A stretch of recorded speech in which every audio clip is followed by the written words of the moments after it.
In this video, we're going to look at the ways that the Clippers took advantage of Rudy Gobert on the defensive end in Game 5's win.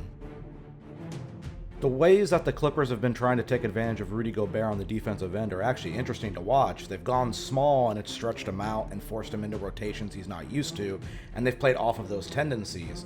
We start off with Batum setting a cross screen against Gobert for Terrence Mann, and Mann's going to come out the backside to set a screen for Mitchell, which is once again going to put Gobert into screen action.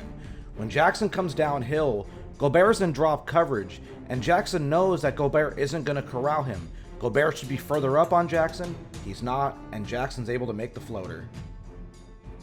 It's even done in subtle ways that doesn't directly involve Gobert. As Jackson drives early on Mitchell, Gobert's further out of the paint than he would like to be because he has to keep eyes on Terrence Mann in the corner. So when Jackson turns the corner, Gobert's contest is late, and this is an easier layup for Jackson, and he gets fouled. KYOP, know your personnel, and the Clippers have really scouted Rudy Gobert pretty well. Iverson cut by Paul George into a backdoor. Pass isn't there, so George is now going to run off of a pin down set by Terrence Mann against Royce O'Neal. But when the screen is set, look where Gobert is. He's not coming out on this. The Clippers know he doesn't want to come out on this action, especially against Paul George. It's a nice free and easy fire for PG, and he sinks this three. These are the plays I found most interesting. Gobert not being able to help as much as he would like to. As PG goes into his dribble drive move, look where Batum is, and look where Gobert is anchored at the elbow. He'd normally be further into the paint, but he can't be. So when George starts to drive down the paint, Gobert can't contest it, and it's an and one for PG. These are the types of defensive plays that Utah's trying to desperately avoid having Rudy Gobert get into. It's going to start with Patrick Beverley setting a screen for Paul George along the baseline. And as PG comes up, he's going to set a back screen against Gobert for Batum. And he's going to hold the screen to force Gobert to switch onto him. Now, this is what the Clippers want. PG isolated on Gobert because a lot of things can happen with Gobert this far out of the paint. Well, PG's going to drive. He's going to drive, and when he stops, it's going to throw Gobert off kilter. And look at the space that PG's able to generate on this pull-up from the dotted line. He sinks it, and he's cooking. Reggie Jackson has really attacked this matchup in this series. He gets Gobert off balance early on, but Gobert does a good job of recovering and stopping the layup attempt. Rudy doesn't want to be on Reggie. This is very apparent. We've obviously seen this. We even see him pointing to Bogdanovich to come take Reggie so that Gobert could be on Marcus. But Reggie's not having that. Marcus is going to come up to set a screen, and this screen is going to get Gobert back involved in the action and force Jackson switched onto him. This is something the Clippers want. Obviously, they like it. When Jackson goes to drive and we end up freezing it, we're going to notice that Gobert's feet are too parallel to each other. His hips are too square to Jackson. Jackson's able to get by him. He uses the rim as protection against the shot blocker, and he makes the layup. This is also the adjustment that the Clippers have made. They know Gobert does not want PG to rise and fire easily off of screen and roll. Mann's going to set a ghost screen to start this play off into a pin down for PG, and then they're going to run Gobert into a screen and roll action with Mann as the screener. This was the adjustment that Ty Lue made in the second half, and we see how high up Gobert is on this screen. He has to come up to meet PG, and this allows the passing lane back to Mann. PG finds him. Head of steam for Mann. He gets fouled going to the rim. This is a nice adjustment. It's all about matchups and understanding the tendencies of the players that you're going against. The Clippers know that Gobert wants to be anchored closer to the rim than he does to the three-point line. So they're trying to use that to their advantage a lot. Screen set by PG, but it's kind of interesting to notice who the roller is. It's actually Terrence Mann who rolls. And when Mann rolls, it's going to sag Gobert down, and Jackson's going to throw up a layup that he ultimately misses. Now, Mann does get away with an offensive foul here. This probably should have been called for extending the arms, but he gets the rebound over Gobert, which is huge, and draws him out of the paint. But watch what he does. When Mann crosses over, Gobert's movement is taking him to the paint, which will generate the open look. This is not that contested for Mann. He makes it, and this is a nice play. This is an area the Clippers have also been trying to attack Gobert in early transition, even off of made baskets. Gobert's running down the middle of the lane. Look who's open in the corner. His assignment, Terrence Mann. Terrence should have just caught this at the three-point line and jacked it up. Instead, he takes a dribble and pulls up. But this isn't contested by Gobert, and yes, he does miss it. But the process here is good. It's all about attacking tendencies. Attack that tendency of the defender.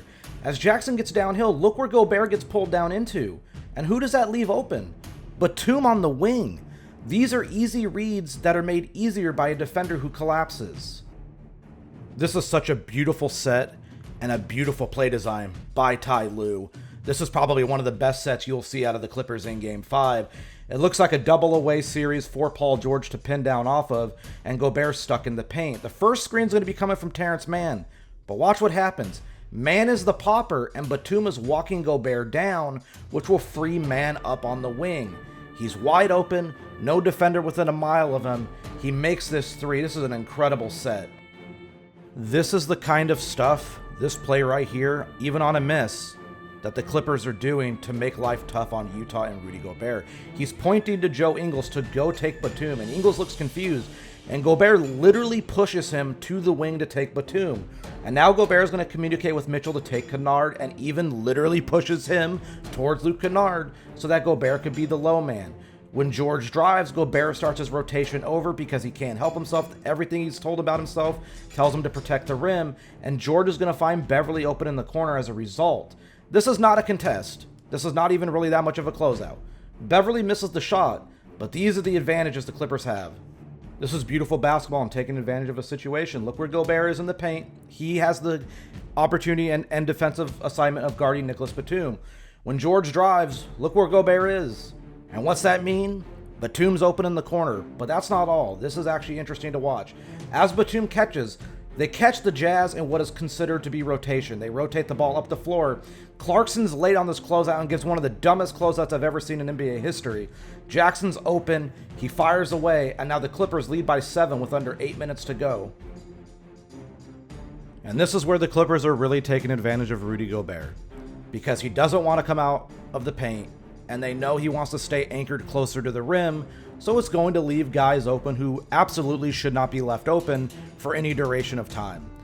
Reggie Jackson's going to have the ball late in the shot clock, and as he picks up his dribble to go into a shot fake, look where Gobert is. He's way too far away from Batum, so when Jackson goes to pass to Batum, Gobert's nowhere in sight, and he looks absolutely stunned that Batum is even there.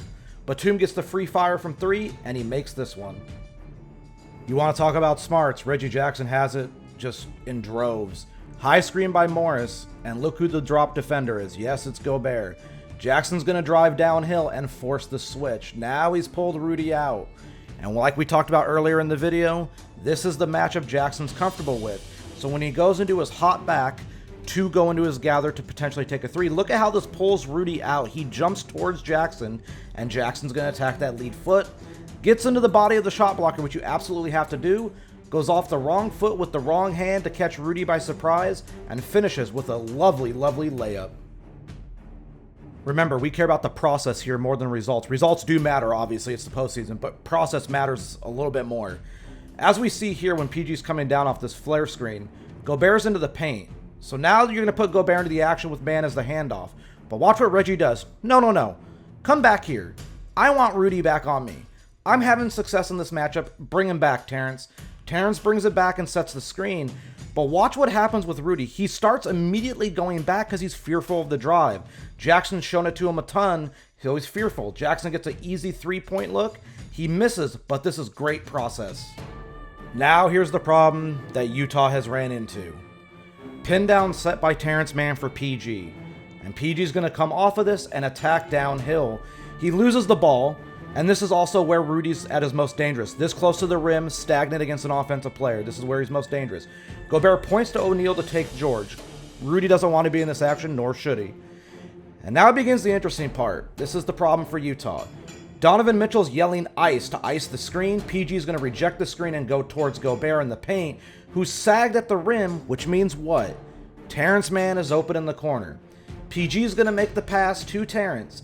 This is not a good closeout by Rudy. It's an open 3. Terrence misses, but this is the problem Utah has in this game. Here's the big-time dunk of the game that everyone's probably still talking about. We're going to begin this play by highlighting Rudy, who's anchored near the mid-post, and the reason we highlighted him is so you can see he's still having to guard Mann in the corner. They're spacing the floor with Gobert on him defensively. This is what you need to do. Screen set by Jackson. Mitchell's going to get overextended on his show and recover, and George is going to split downhill to the rim. When he splits, Look where Gobert comes over to stop George, which is going to leave Man open in the corner. George is going to hit him. Man's going to pass fake against the stunt by Bogdanovic. He should have just gone up. Utah doesn't want to actually come over to rotate. But he's going to pass fake to Morris to draw Bogdanovic back. And then he's going to shot fake against Gobert to drive. He knows Rudy cannot change his hips that fast. He gets even with Rudy. If you're even, you're leaving. And then he just dunks on him. This is an incredible athletic play by Terrence. But this is the issue that Utah's had against the spacing. All right, this is the final play. It is a miss, but we do need to talk about this.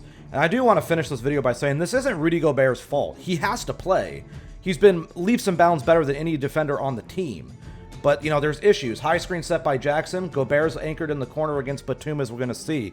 But the issues with Gobert are that if you space him, his instinct is to get downhill and protect the rim. So when George gets to the rim, Gobert's going to slide over, leading Batum open, who's going to pass fake against the stunt and shoot a wide open three. Like I said, he misses.